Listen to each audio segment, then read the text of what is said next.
Barbara Windsor's widower Scott Mitchell says he'll never love again after the star's death.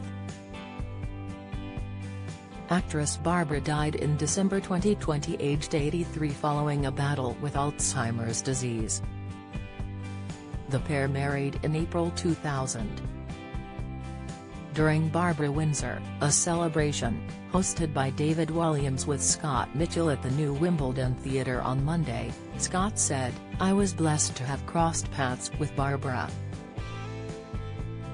On paper, it shouldn't have worked, but it did with us, and I am so thankful that she chose me to share her life with because I don't think I will ever find another." The actor, 59, said he was privileged to have formed a loving relationship with legendary EastEnders star, according to the Daily Star. It comes after Scott revealed his marriage to the former EastEnders star was into closed book and that she wanted him to enjoy himself.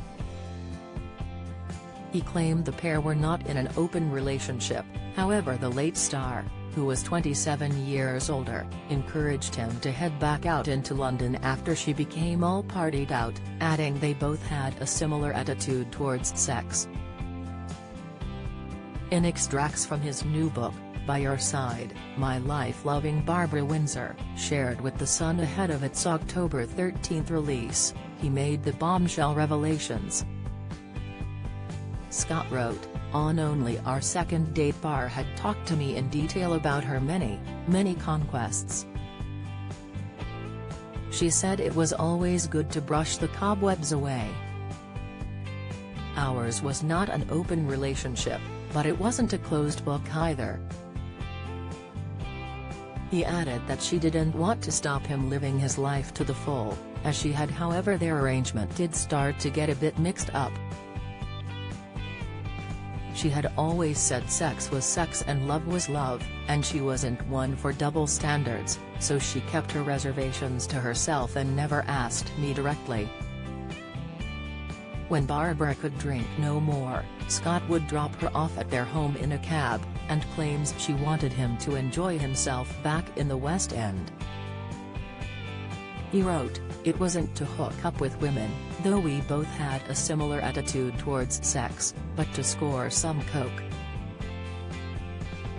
In her own memoir, All of Me, My Extraordinary Life, the Carry On star has blamed herself for her husband's historic cocaine addiction.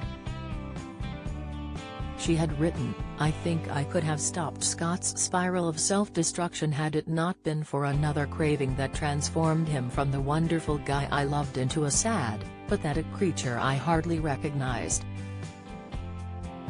The national treasure said she was not initially aware her partner was into coke in a big way, and later became fearful his addiction developed due to the age gap in their relationship.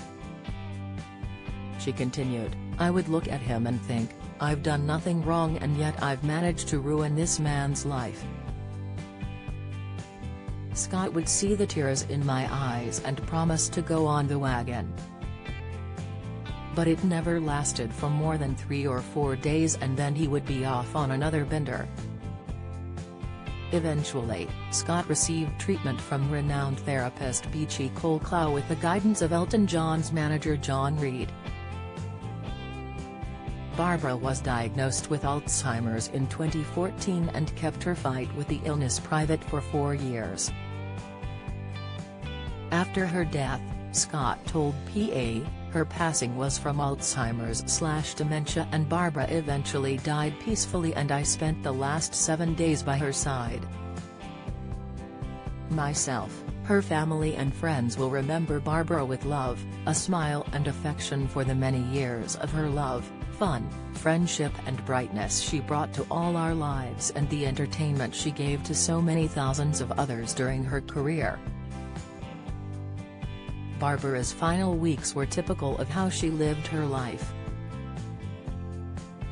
Full of humor, drama and a fighting spirit until the end.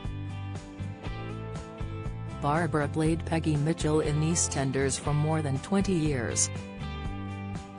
The late actress appeared in a host of Carry On movies between 1964 and 1974, including Carry On Spying, Carry On Doctor, and Carry On Camping.